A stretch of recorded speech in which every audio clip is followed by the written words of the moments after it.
따라합시다. 흩어진 나그네들에게. 오늘 1절, 2절 중심으로 우리가 살펴볼 주제가 되겠습니다. 베드로전서 누가 기록했을까요? 베드로가 기록했죠. 오늘 여기 교재를 한번 띄워주시면 저자는 베드로다. 그리고 저작 연대가 63년도 말에서 64년 초. 여러 가지 설이 있지만 저게 가장 정설로 알려져 있습니다. 수신자는 누구였느냐? 소아시아 지방에 흩어진 나그네. 흩어졌다는 것은 헬라어로 디아스포라라는 뜻입니다. 분산되었다. 그는 특별히 AD 70년경에 여러분들이 잘 아는 것처럼 예루살렘에 큰 핍박이 와서 로마의 티토 장군이 와서 돌 위에 돌 하나 남기지 아니하고 다 흩어져 버리잖아요. 그때도 어마어마한 핍박이 있었지만 그 전부터 로마인들의 핍박이 있었습니다. 그러니까 저는 로마 AD 70년경에 예루살렘 성전이 로마의 티토스 장군이 들어와 가지고 성전 안에 돼지 피 뿌리고 난리를 피웠죠. 예수님 예루살렘 성을 보고 우셨잖아요. 네가 평화를 알았다면 얼마나 좋겠느냐. 내가 암탉이 제 새끼를 품은 것 같이 그렇게 품고자 원했지만 너희가 원하지 않았다다. 그냥 AD 70년 보면은 예수님이 승천하시고 나서 개종한 그리스도인들은 참 핍박이 있었고 또 유대인들은 타락을 했었죠. 성전이 완전히 타락을 해서 하나님이 로마를 통해서 이제 저들이 그 십자가에 못 박고서 하면서 그 피를 우리와 우리 자손에게 돌리라고 그랬죠. 그래서 어마어마한 그때부터 유대인들의 방랑이 시작이 된 거죠. 자, 이 배경을 보면 그것도 하나의 배경일 수가 있지만 더 직접적인 배경은 로마 네로의 황제의 이제 핍박입니다. 64년도 7월 18일에 어떤 일이 있었는가 하니 7월 18일은 제 결혼 기념일입니다. 그래서 제가 기억을 합니다만 로마의 대화재가 일어났어요. 화재가. 그래서 그렇잖아. 기름 창고에서 터졌다. 어떤 사람은 네로가 시인인데 시상에 떠오르지 않아서 로마를 불태웠다 등등 여러 가지 설이 있지만은 나라가 정치를 잘못한다고 결국은 네로에게 화살이 돌아가니까 책임을 누구한테 전가시키느냐? 바로 그리스도인들에게 전가를 시키는 거죠. 그래서 저 기점으로 인해서 어마어마한 환란이 시작이 된 거예요. 300년 동안 무려. 313년 콘스탄티누스 그 황제가 로마를 기독교화하기 전까지 300년 동안 저들은 핍박을 당했어요. 대단한 거죠. 마치 애국 학정에서 400년 시달렸던 것처럼. 근데 저들은 신앙을 잃지 않았어요. 어쩌면은 바로 그러한 환란이 일어나기 전에 대환란이 일어나기 전에 베드로가 쓴 편지 때문에 그런지도 모르죠. 그래서 베드로가 기록 목적이 닥쳐올 극심한 환란에 대비해서 고난 중에 있는 성도들을 위로하기 위해서다. 그러니까는요, 예루살렘에서는 또 몇 년 있다가 성이 다 무너지고 성전이 다 불타버려. 그러고 나서 2000년 동안 성전이 안 지어진 거예요. 지금. 그러니 통곡의 복에서 지금 그렇게 울만하죠. 바벨론 포로도 70년 만에 돌아와서 스룹바벨이 성전을 지었는데 이게 웬일입니까? 2000년 동안 성전을 짓지 못하고 있으니 그때부터 흩어져 가지고 하나님의 뜻과 섭리 가운데 1948년도에 드디어 팔레스타인 땅에다가 깃발을 꽂죠. 조짐이 이상한 거죠. 그래서 점점 땅을 야금야금 먹어서 지금 원래 그 땅은 팔레스타인 땅이야. 그거는 원래 아브라함에게 주기로 한 땅입니다. 그 땅을 다시 차지하는 거야. 그러니까 저들은 지금 예루살렘 성전을 지으려고 완벽하게 준비를 다 해놨어요. 설계도부터 다 나와 있어요. 그러니까 이게 앞으로 저 그리스도가 나타나서 그 성전을 지어주겠다 할 때 이제 성전은 반드시 지어질 거예요. 그런데 저 그리스도가 거기 딱 앉아가지고 자기가 하나님이라고 그럴 날이 온다는 거죠. 데살로니가서 다 나오잖아요. 어떻든 간에 그러니까 항상 역사는 반복됩니다. 저때 극심한 환란을 대비하기 위해서 성도들, 특별히 그 당시도 이미 고난받고 있지만은 그 고난은 그냥 세 발의 피인 거예요. 세 발의 피예요. 앞으로 닥쳐질 고난은 어마어마한, 저 당시로 봤을 때 바로 로마 황제, 예루살렘 성이 무너지고 이런 거죠. 그래서 여기 베드로전서에는 고난이란 말, 시험, 환란 뭐 이런 게 많이 나와요. 자, 거기 써놨죠.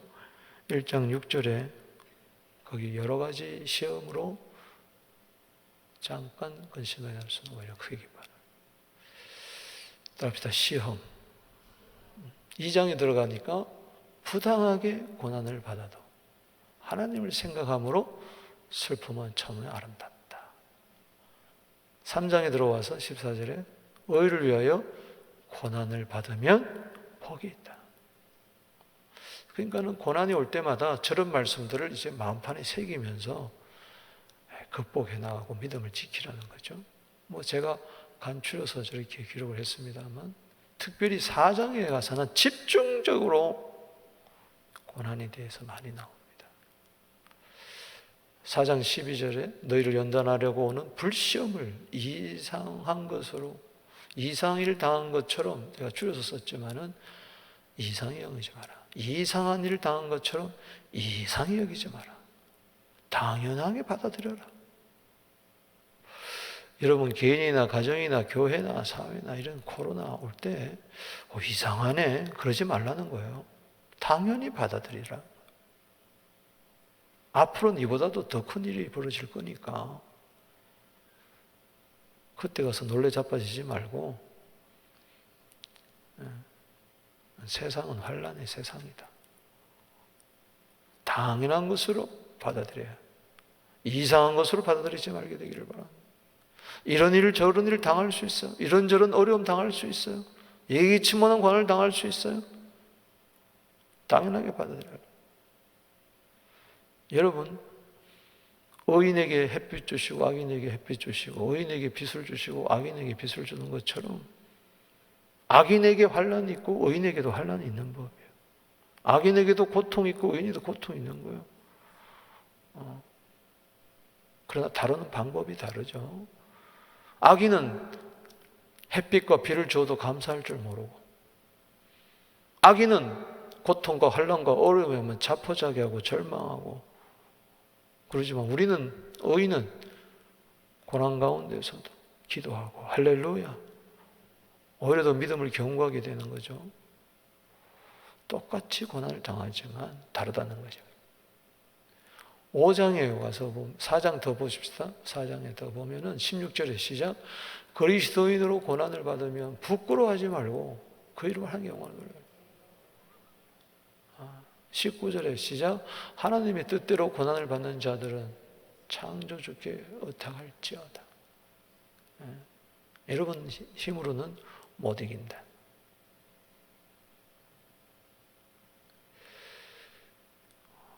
여러분 잘 알잖아요. 원형 경기장이 어떤 경기장입니까? 원형 경기장 로마에 가면 콜로세움. 유태인들이 만든 거예요.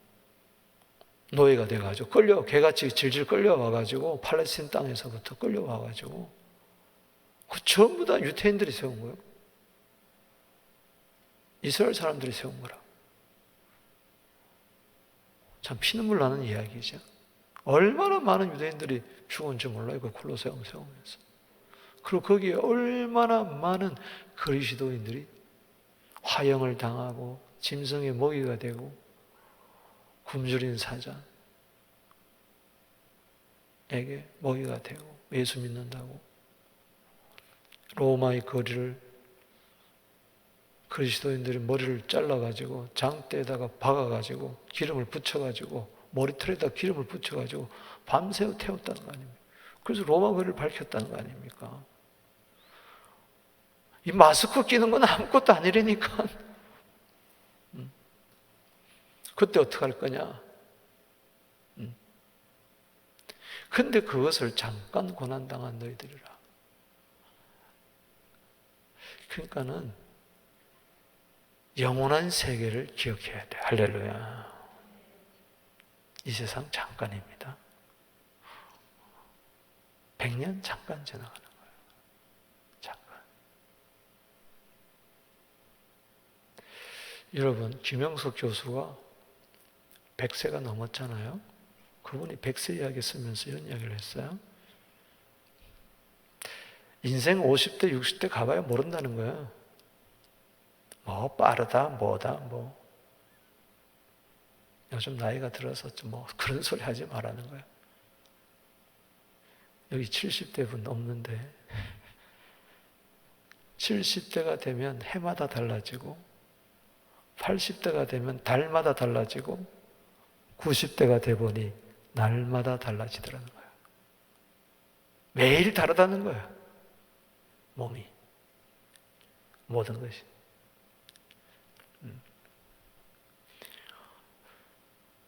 여러분 대비해야 돼요. 할렐루야. 100세까지 산다고 해서 지금 건강으로, 지금 정신 상태로, 지금 마음 상태로 100세까지 살 것 같아요? 천만에 벌벌벌벌 떨면서 살지도 몰라. 아유, 차라리 죽었으면 좋지. 내가 이렇게 오래 살아가지고 이 꼴 저 꼴 다 보나. 그럴 때가 있을 거예요. 그렇기 때문에 오래 사는 게 중요한 게 아니에요. 어떻게 사느냐가 중요한 거예요. 죽음을 두려워하지 말고 제대로 살지 못하는 것을 두려워해야 돼요. 고난을 두려워하지 마세요. 고난 없이 개돼지처럼 사는 건 안 두려워해요? 차라리 고난 당하면서 의인답게 사는 게 낫지. 아멘. 어쩌면 고난 안 당할 수도 있어요.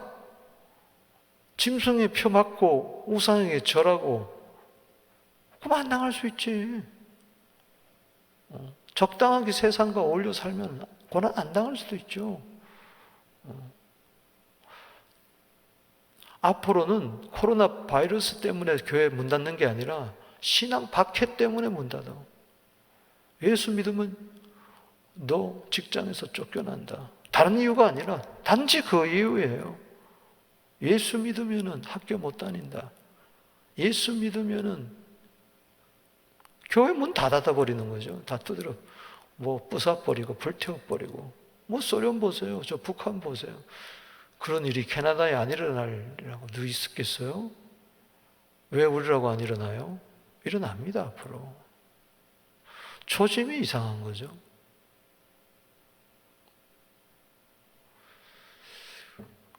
마스크 끼고 예배 드리는 거는 정말 감사한 일이에요. 이건 고난 축에도 안 들어가는 거야. 따지고 보면 코로나 바이러스는 고난 축에도 안 들어가. 저 2000년 전에 당한 저 고난은 성경은 예수님 이야기하면 재난이야. 환난 축에도 안 들어가. 마태복음 24장, 마가복음 13장, 누가복음 21장에 보면 재난, 환난, 큰 환난이라고 이야기해요. 그 다음에 어린 양의 진노, 그 다음에 하나님의 재앙이라고 그랬어요. 순서가 있어요. 따라합시다. 재난, 환난, 큰 환난, 어린 양의 진노, 하나님의 재앙. 이런 순서로 나가는 거예요. 예수 믿는 사람은, 하나님을 믿는 사람은 어린 양의 진노와 하나님의 재앙은 안 당하지만 큰 환난에서 나오는 자들 보면은 큰 환난까지는 당해. 택하신 자들 위하여 그날을 감해 주지 아니하면 구원받을 자가 없다 그랬어요. 그만큼 극심한 환난이 주어진다. 제 로마 시대 저거는 당한 것은 하나의 그림자죠. 그림자. 앞으로도 다가온다. 유비무환의 자세를 가지고 우리가 베드로전서 강해를 통해서 은혜 받게 되기를 바랍니다. 무장하는 그리스도인이 되어야 된다. 무장 해제했다면 큰일 난다. 이 고난을 이기는 비결은 그리스도의 고난을 기억해야 돼. 그래서 1장 11절 보세요. 1장 11절. 시작.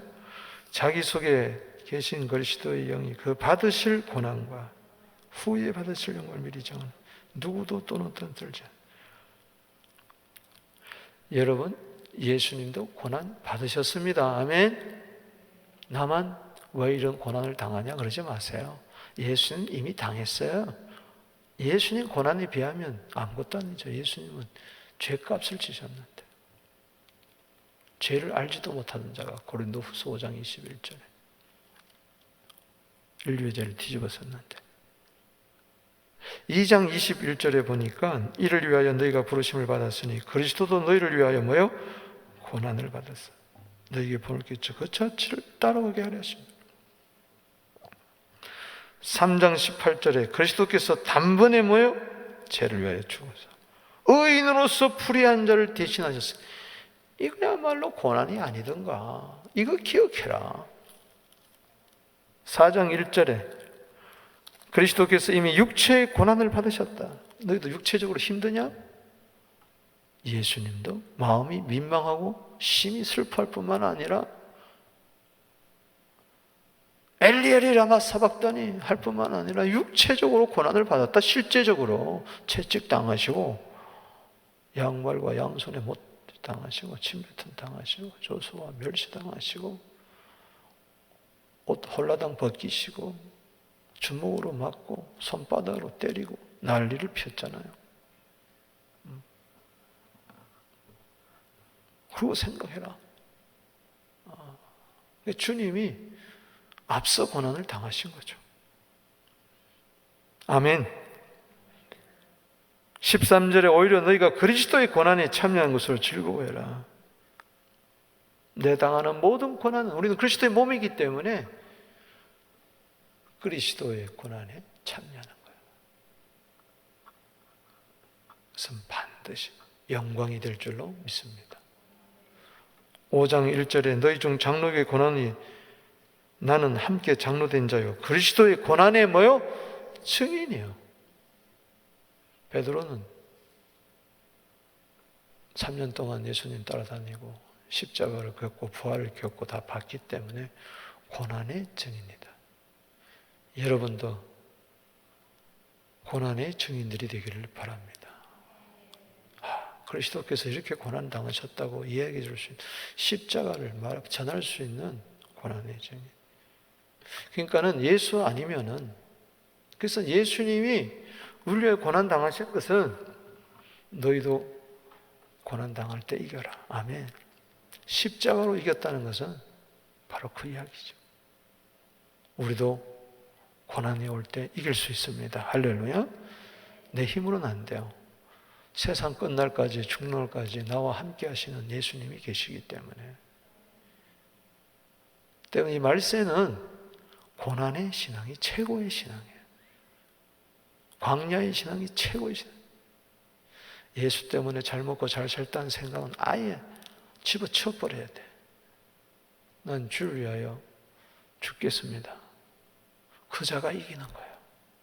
안 그러면은 하나 예수 믿는데 왜 이렇게 질병이 오냐? 예수 믿는데 왜 이렇게 어렵냐? 예수 믿는데 가정에 문제가 있냐? 맨날 어린애처럼 칭얼거리는 것이. 주님을 위하여 죽기라도 강화를 해야 돼. 그래서 최고의 말세의 신앙은 순교자적인 신앙입니다.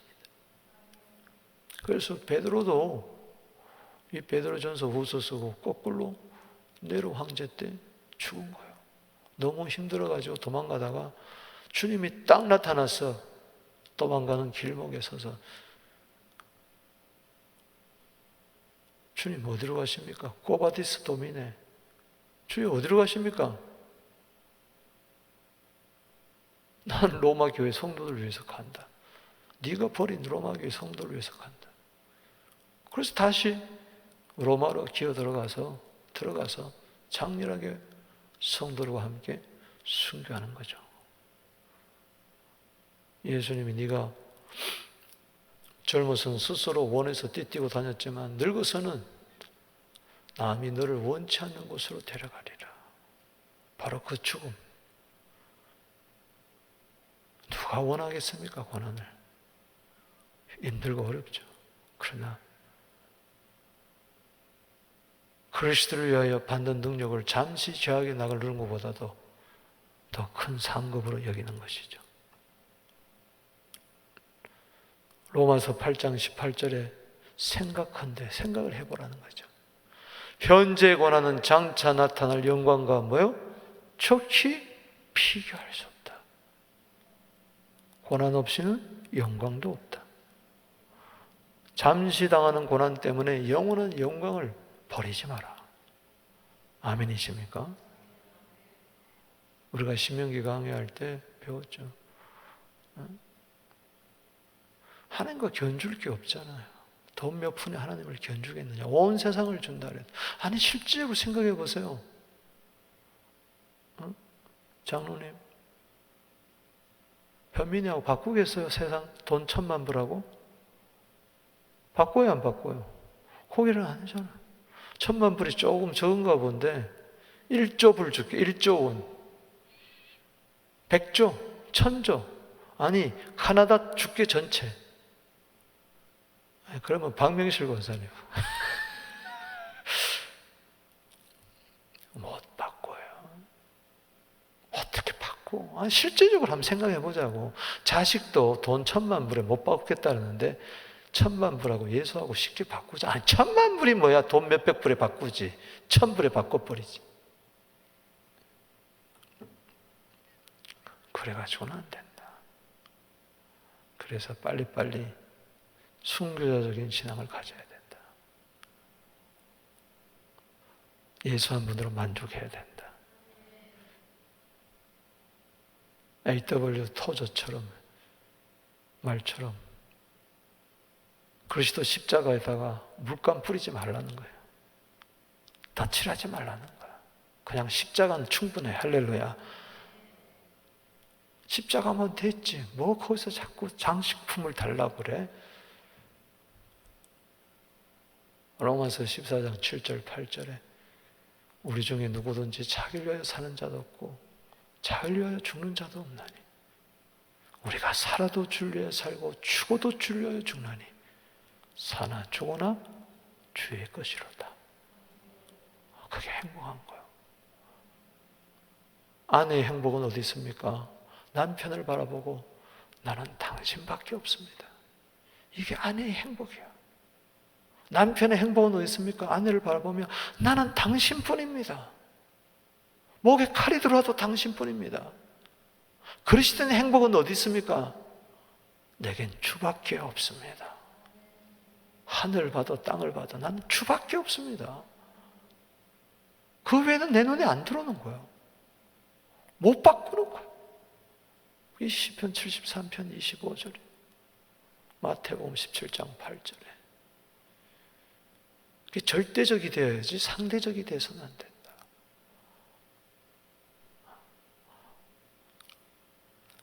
아멘. 그래서 고난을 이기는 것은 그리스도의 고난밖에 없다. 내 육체의 고난, 환경의 고난, 어떤 종류의 고난, 경제적인 고난, 질병의 고난일지라도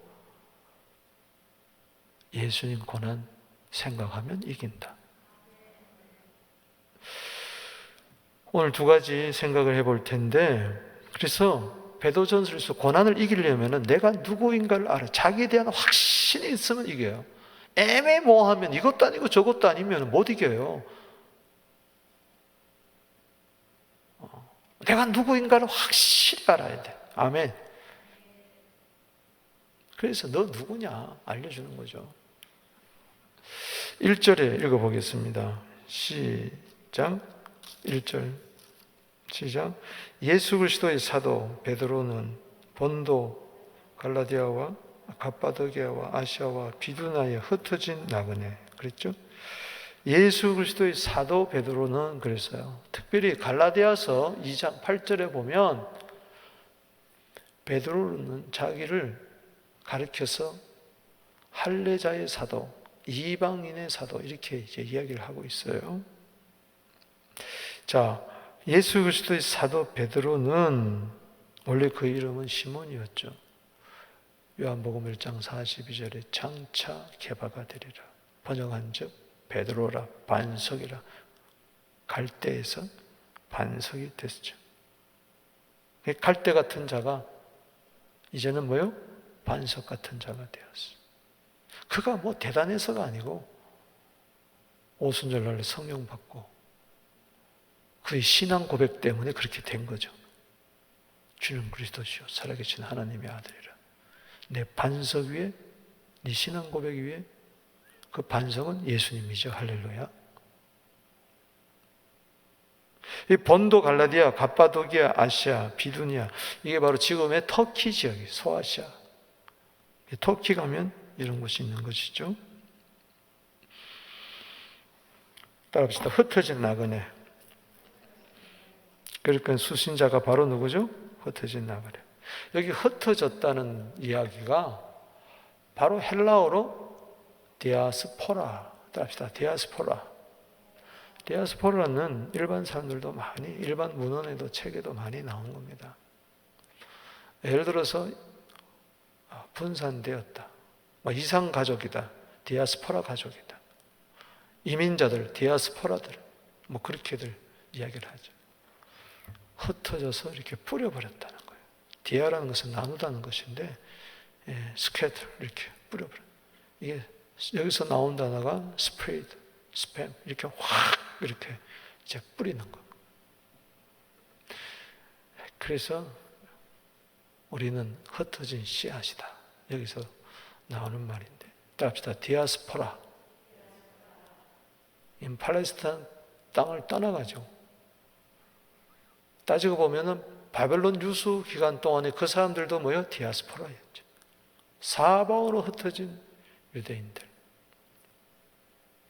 이것을 이제 받아가지고 박해를 받아가지고 이 박해를 피해가지고 여러 지역에 흩어져서 그곳에 교회를 세우고 그곳에 하나를 세워나가는 성도들. 아멘. 여러분들은 디아스포라입니다. 할렐루야. 나그네. 여기 나그네, 흩어진 나그네. 따합시다. 나그네. 나그네는 바로 필그림을 말하는 거예요. 순례자. 즉 고향 찾아가는 사람. 어떤 목적지를 찾아가는 사람. 그래서 우리는 항상 이제 머리가 위를 향해 있듯이 우리는 항상 영원한 본향을 생각해야 돼. 할렐루야. 매일매일 순례자 의식을 가져야 돼. 험악한 나그네 삶, 순례자의 삶을 살면서 주님이 주어진 이곳에, 나를 이곳에 흩어져 놨단 말이에요. 우리 같은 경우는 지금 어디다가?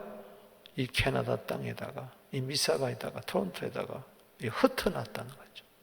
그럼 여기서 열매를 맺어야 된다. 할렐루야. 나그네 의식을 가지고. 나그네는 고향이 이 세상이 아닙니다. 어디입니까? 하늘나라예요. 할렐루야. 그렇기 때문에 이곳에 여러분들은 뿌리를 박으면 안 돼.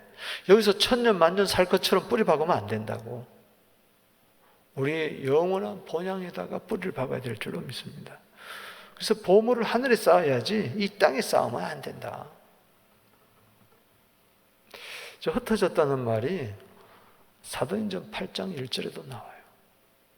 8장 1절을 거꾸로 하면 1장 8절 잘 알잖아요. 오직 성령이 너희에게 임하시면 너희가 권능을 받고 예루살렘과 유대와 사마리아와 땅끝까지 이르러 내 증인이 되리라. 아멘. 근데 저들은 여기가 조사오니 하고 있었어. 7장에 스데반의 핍박이 나오는 거예요. 6장에 보면은 교회에 어려움이 있었어. 그래도 깨닫지를 못해. 왜 우리가 이렇게 어려움이 오지? 막 다툼이 오고 이러면 빨리 깨달아야 되는데 계속 여기가 조사 안에 눌러 앉았어. 예루살렘만 있게 있는 거예요. 할 수 없이 7장에 밖에서 이제 환란이 오기 시작하는 거예요. 스데반의 일로 말미암아 큰 예루살렘에 핍박이 온 거예요. 그때 흩어진 사람들이 어디에? 유대와 사마리아로 흩어지기 시작했어요. 할렐루야. 그래서 빌립이 사마리아 성에 가서 뭐요? 복음을 전하는 거예요. 8장 8절에 그 성에 큰 기쁨이 있더라. 아멘. 깜짝 놀라가지고 어이구 사마리아 사람들이 예수 믿게 됐네, 교회가 섰네 하고 놀래가지고 베드로와 요한이 달려가서 보니까 성령을 안 받았어. 8장 15절에 성령 받기 위해서 기도해. 안수하니까 막 성령 받고 난리가 났어. 9장에 넘어가니까 벌써 9장 31절에 온 유대와 사마리아 교회가 평안하여 든든히 서가고. 할렐루야. 그게 흩어진 것이 너무 잘 된 거지. 씨앗이 막 바람 따라 흩어져가지고 그곳에다가 정착해가지고 열매를 맺는 거죠. 꽃을 피우는 거죠. 그렇게 된 거죠. 그러니까 우리는 이 세상에 사는 이유는 땅과 하늘에 하나님 나라 세우고 그 다음에 우리가 들어갈 영원한 하나님 나라에 들어가는 거예요. 그게 거듭난 자의 삶의 철학인 줄로 믿습니다. 내가 누구인가를 분명히 알아야 돼. 내가 여기서 성공하려고 사는 게 아닙니다. 하나님 나라를 위해서 사는 거예요. 아멘. 하나님 나라에 살다가 하나님 나라로 들어가게 되기를 주 이름으로 축원합니다. 히브리서 11장 13절에 그래서 믿음의 사람들 보세요. 시작. 이 사람들은 다 믿음을 따라 죽었으며 약속을 받지 못하였을 때 그것들을 멀리서 보고 환영하며 또 땅에서는 외국인과 나그네임을 정해요. 우리의 시민권은 빌립보서 3장 20절에 하늘 시민권이 있기 때문에, 하늘에 있기 때문에 우리는 지금 외국인입니다. 할렐루야. 당신은 외국인이에요. 본토인이 아니에요. 우리의 본향은 어디입니까? 천국. 여기 잠시 머무다 가는 곳이에요. 이 잠시 머무는 곳에 킹덤을 세우고 가는 거예요. 한 사람도 예수 믿게 하고 가는 거예요. 그래서 토요일 날 마스크 끼고 우리 전도팀들 나와서 전도하죠. 또 주일 날 우리 또 교육자들이 또 나가서 전도하죠. 얼마나 감사해요. 그렇죠. 본향이 있기 때문에 그런 거예요. 가기 전에 주님이 부탁하신 일을 이루고 가는 거예요. 히브리서 11장 14절에 시작. 그들이 이같이 말하는 것은 자기들이 본향 찾는 자임을 나타냅니다. 이게 우리 뭘 찾아야 돼요? 본향 찾아. 순례자의 그 길을 오늘도 걸어가는 거예요. 그 길이 좁고 협착할지라도. 15절에 계속 있습니다. 시작. 그들이 나온 바 본향을 생각하였더라면 돌아갈 기회가 있어요. 한국이 여러분 본향이 아닙니다. 어떤 분은 이장을 해가지고 한국 선산에다 묻는데 그게 뭐 나쁘다는 거 아니에요. 혹시 그렇지 못한다 할지라도 내가 죽어서 칼 비행기 타고 죽은 몸이 저 고향 땅 충청도 어디 전라도 경상도 두메 산골에 고향 어른들이 있는 그곳에 묻히지 않는다 할지라도 여러분 전혀 상관없어. 우리의 영원한 본향은 어디요? 하늘나라니까요. 히브리서 11장 16절에 시작. 그들이 이제는 더 나은 본향을 사모하니 곧 하늘에 있는 것이라. 이러므로 하나님이 그들이 하나님의 일컬을 받고 그들 위하여 한 성을 예비하셨느니라. 저는요, 요즘 이제 시간이 좀 있어서 유튜브에 관심이 있어가지고 좀 이렇게 영상을 제작할까 말까 좀 배워볼까. 나는 이렇게 하면 뭐 빠져드는 게 있어가지고 또 누구 시키기도 그렇고 하려면 제대로 해야 되는데, 그래서 내가 쉽사리 내가 이제 영상 제작에 안 뛰어들어가는데, 내가 이제 뭐 바라는 것은 1장에서 1189장까지 한 장씩을 동영상으로 제작해가지고 한번 만들면 어떨까. 하루에 한 장씩 해가지고. 참 좋을 것 같은 아이디어인데, 근데 이러다 보니까 이런저런 목사님들의 말씀을 내가 들어보고 장단점을 보고 배울 것 배우고 그렇게 하는데, 이 하늘에 대해서 메시지를 전하면서 하늘은 장소적이 아니라고 하는 목사들이 왜 이렇게 요즘 많은지 몰라요. 여러분, 하늘 장소적입니다. 난 너무 충격으로 받아들였어요. 그냥 관념적으로 하는 거예요.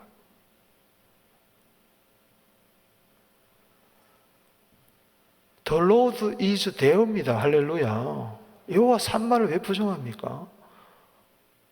예수님이 하늘에서부터 내려와서 하늘 올라갔는데 그럼 그 하늘은 뭐요? 자꾸 멋있게 이야기하려지 마세요. 그냥 단지 좋은 세계를 이야기한다, 뭐 그렇게 이야기하지 마세요. 하늘이 있습니다. 이리로 올라오라 계시록 4장 1절에 그 하늘이 분명히 있어요. 우리 하늘에 갑니다. 영혼도 들어가고 마지막에 몸이 살아서 들어갑니다. 새 하늘과 새 땅에 들어갑니다. 처음 하늘 처음 땅 이건 다 없어져 버려요. 그럼 뭐 천국이 어디 있는 거예요? 주님 계신 곳이 있지. 분명히 여기 2장 이야기 하나님이 예비한 하늘에 있는 것이라 저 하늘을 부정하면 어떡할 거냐 말이죠. 목사들이. 옛날 목사는 안 그래요. 또 옛날 목사들 가면 있는지도 모르죠. 신앙이 점점 이상해지니까. 그 사람들은요, 가만히 들어보니까 이 사람은 지옥도 안 믿는 사람이구나. 그저 하나님은 사랑스럽고 우리가 서로 사랑해야 되고 위해야 되고 인자하고, 그렇기 때문에 장소적인 천국을 부인하는 것은 결국은 장소적인 뭐요? 지옥도 부인하는 거예요. 장소적인 지옥도. 그냥 평화롭게 사는 공간, 사랑의 공간이 천국이다, 하늘이다, 이렇게 속지 마시기 바랍니다. 분명히 지옥이 있습니다. 분명히 천국이 있습니다.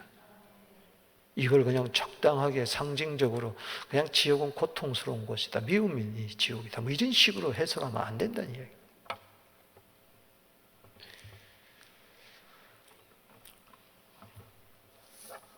자, 택하심을 받은 자들. 그럼 흩어진 나그네를 다른 말로 이야기하면, 흩어진 나그네, 그러니까 왠지 좀 보람도 느끼지만 이 좀 서글픈 생각이 들 수도 있잖아요.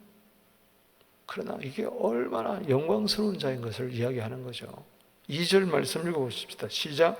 곧 하나님 아버지의 미리 아심을 따라 성령이 그렇게 하심으로 순종함과 예수 그리스도의 피뿌림을 얻기 위하여 택하심을 받은 자들에게 편지하노니 은혜와 평강이 너희에게 더욱 많을지어다.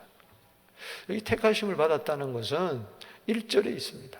그래서 1절을 읽어보면은 예수 그리스도의 사도 베드로는 본도, 갈라디아, 갑바도기아, 아시아와 비두니아에게 택하심을 받은 흩어진 나그네들에게, 이렇게 헬라어 성경은 기록이 되어 있어요. 그래서 1절에 벌써 두 가지를 이야기하는 거예요. 뭐가 먼저 나오느냐? 택하심을 받은 자가 먼저 나와요. 너들 택하심을 받았다. 그러나 이 세상에서는 뭐요? 흩어진 나그네로 산다. 원래는 택하심 받은 자를 먼저 설명을 해야 돼요. 그러나 우리나라 성경에 의해서 제가 설명하는 거예요. 이 택했다는 것은 선택했다. 에베소 1장 4절에 창세전에 그리스도 안에서 우리를 택하였다. 여러분 언제 택했어요? 이게 이해가 되냐? 나기 전부터. 그렇기 때문에 여러분, 혹시 집안에서 여기서 일대인 사람 한번 손 들어보세요. 일대. 그렇죠? 우리가 흔히 그러하죠. 뭐라 그래? 모태신앙. 그런 사람 모태신앙이 아니죠? 모태신앙이 아닌 사람 손 들어보세요. 어머니가 나 가졌을 때 예수 믿었. 너무 상처받지 마세요. 모태에서 택한 게 아니에요, 여러분들은. 창세전부터 택했어요. 창세전의 신앙이에요, 여러분들은. 모태가 무슨 모태가 아니라도 상관없다는 일이니까. 너무 상처받지 마. 우리는 창세전에 택해서. 따지고 보면은요, 영혼 세계에서 보면은 여러분들은 이미 창세전부터 하나님의 자녀가 백성이다. 이제 그 찾으러 온 거지, 잃어버린 양을 주님이. 할렐루야. 예수님이 왜 오셨어요? 인자가 온 것은 누가복음 19장 10절에 인자가 온 것은 잃어버린 자를 찾아 구원하게 하려 함이니라. 자, 하나님 아버지의 미리 아심을 따라 로마서 8장 29절에도 미리 아심을 따라 그 아들의 현상을 본받게 하기 위해서 예정했다. 그렇게 말이 나오는데 신학적으로 이야기하려면 참 저게 말이 많습니다. 예정이냐 예정이냐 말이 많은데 제가 그 이야기 하지 말고 시간도 없고 미리 하시면 한마디로 사랑입니다. 아멘이십니까? 에베소 1장 4절에 보면 사랑이 나와요. 제가 그냥 저렇게 써놨는데 여러분 가서 읽어보세요. 선택했다는 것은 사랑했다는 거야. 그걸 안다는 것은 사랑이란 말이에요. 아멘. 요한복음 17장 24절에 창세전에 아버지께서 나를 사랑하셨다고 그랬어요. 할렐루야. 창세전에 뭐가 있었습니까? 해달 별이 있었는데 사랑이 있어요. 그 사랑 안에서 날 택한. 그러니까 에베소 1장 4절하고 요한복음 17장 24절 짝구절 있죠. 그게 사랑이다. 하나님의 그러니까 아버지의 사랑으로 여러분들을 택하여 주셨어요. 아멘. 그 다음에 이 택한 자들을 성령으로 거룩하게 이미 해버렸어요. 믿습니까? 여러분들은 죽기 전에 거룩해지는 게 아니라 이미 여러분들은 거룩함을 입었습니다. 아멘. 거룩함을 통하여 데살로니가후서 2장 13절 하나님이 너를 택하사 성령에 거룩하게 하셔 주셨다. 아멘. 성도가 되게 해주셨다는 거예요. 그래서 1장 2절에 여러분들은 이미 교회예요. 믿습니까? 이미 성도요. 이제 성도답게 살려고 그러는 거지. 그리고 순종함과 따라합시다. 예수 그리스도의 핏뿌림을 얻기 위하여. 그러니까 예수 그리스도의 핏뿌림 받는 자가 되었다는 거예요. 할렐루야. 이 피가 베드로전서 1장 19절에 보니까 밑에 가서 보니까 흠도 없고 점도 없는 그리스도의 보배로운 피입니다. 할렐루야. 그걸 마음에 뿌림. 할렐루야. 그 피로 구원을 받은 자는 계속해서 핏뿌림을 얻어가지고 아버지께 나아가는 거죠. 히브리서 10장 22절에 마음에 뿌림을 받는다는 것은 히브리서 10장 19절에 피를 이야기해요. 그리스도의 피를 힘입어 성소에 들어가서 레위기에 보면 피를 뿌리는 이야기가 많이 나오는데 그래서 속죄함을 받은 거죠. 그러니까 자 성부, 성자, 성령. 그래서 이 베드로전서에는 삼위일체론이 많이 나오고 기독론이 나오고 구원론이 나오고 종말론이 나오고 많이 나옵니다. 교리적으로 중요한 이야기들이 많이 나와요. 자, 아버지께서 사랑하시고 성령께서 나를 거룩하게 하시고 예수 그리스도 피를 뿌려줘가지고 나를 택했는데 뭐 하게 하기 위하여? 순종하기 위해서. 결국은 순종해야 돼. 할렐루야. 그러는 자들에게 뭐가 더욱 많아질지어다? 은혜와 평강이 있을지어다 그러지 아니하고 더욱 많을지어다. Grace to you and peace be multiplied. 오늘 모든 것이 많아지게 되기를 바랍니다. 더욱 많아지게 되기를 주 이름으로 축원하는 것입니다. 왜? 고난을 그래야 이기는 거예요. 이 시대에 앞으로 은혜 평강을 더 많이 받아야 돼. 할렐루야. 은혜 받으면 기쁨이 있어. 저 다른 말로 하면 기쁨과 평강이에요. 기쁨과 평강. 이번 베드로전서 강의를 통해서 기쁨과 평강이 더욱 많아지게 되기를 바랍니다. 야, 고난이 있으니까 여러분, 고난 가운데서도 얼마든지 기뻐할 수 있어요. 즐거워할 수 있어요.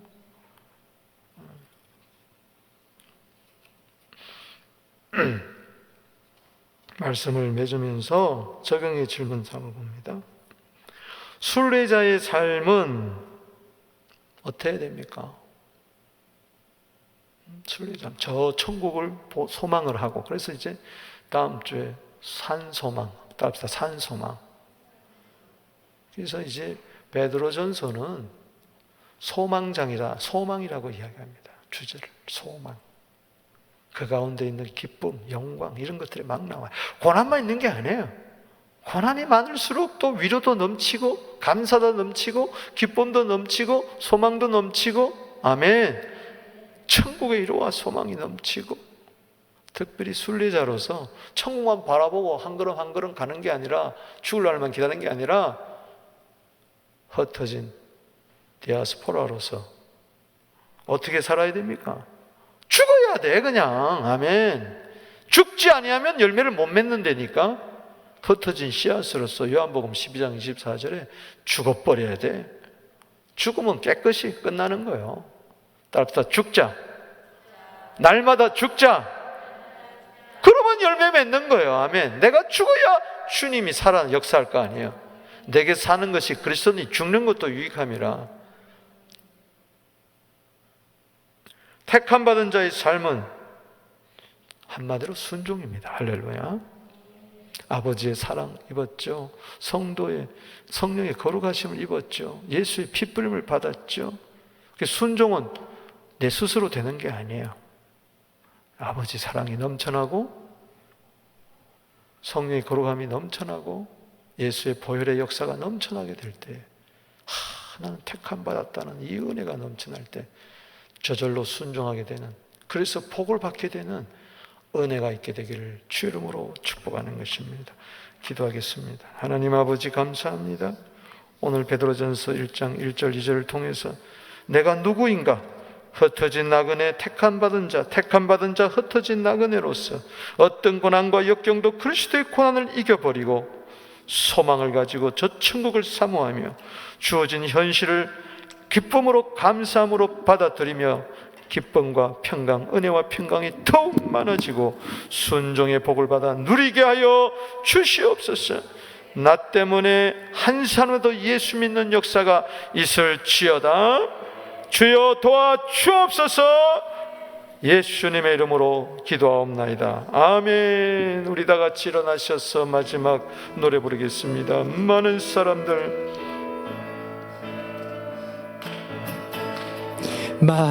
사람들 참된 진리를 모른 채 주님 곁을 떠나갔지만 내가 만난 주님은 참 사랑이었소. 진리이고 소망이었소. 나 예수가 좋다오. 나 예수가 좋다오. 주를 사랑한다던 베드로 고백처럼 나 예수를 사랑한다오. 난 예수가 좋다오. 후렴. 나 예수가 좋다오. 예수밖에 없습니다. 예수 한 번만으로 충분합니다. 그래야 고난을 이깁니다. 예수가 좋다오. 아멘. 그리스도의 십자가의 물가 뿌리지 않게 하여 주시옵시고 덧칠하지 않게 하여 주시고 순수한 믿음, 순종하는 믿음, 끝까지 따라가는 믿음. 예수를 사랑한다. 당신은 택함을 받았습니다. 난 예수가 나 예수가 좋다오. 나 예수가 좋다오. 주를 사랑한다던 베드로 고백처럼 난 예수를 사랑한다오. 아멘. 우리 다 같이 한번 주여 세 번 부르고 내가 마지막 축복하며 마치겠습니다. 주여 주여 주여. 아버지 하나님, 오늘 베드로전서 강의를 통하여서 내가 누구인가를 다시 한번 깨닫게 하여 주시니 감사하고 감사하옵나이다. 주님, 흩어진 나그네로서 또 택함을 받은 자로서 이 험악한 세상 믿음으로 극복해 나가게 하여 주시옵소서. 소망과 사랑을 가지고 이겨나가게 하여 주시옵소서. 주님, 그리스도의 고난으로 이 어려운 세대를 이기게 하여 주시옵소서. 주님, 도와주시옵소서. 흩어져 있는 삶의 현장에서 하나님 아버지여 택하심을 받은 자로서 열매 맺게 하여 주시옵소서. 이길 수 있느니라, 너는 할 수 있느니라, 내가 너를 도우리라. 아멘. 주님 감사합니다. 믿음의 주여, 온전케 하시는 예수 그리스도를 바라보자. 그와는 그 앞에 있는 즐거움을 위하여 부끄러움을 개치 아니하시더니 하나님 보호자 우편에 앉으셨느니라. 내가 너를 도우리라. 내가 너를 택하였으니 끝까지 내가 너를 책임지리라. 내 사랑으로, 거룩으로, 보혈로 책임지리라. 순종의 복을 받을지어다. 고난보다도 더 큰 믿음으로 승리하게 될지어다. 이제는 우리 주 예수 그리스도의 은혜와 하나님 아버지의 놀라우신 사랑하심과 성령의 교통하심이 이제와 영원토록 함께 있을지어다. 아멘.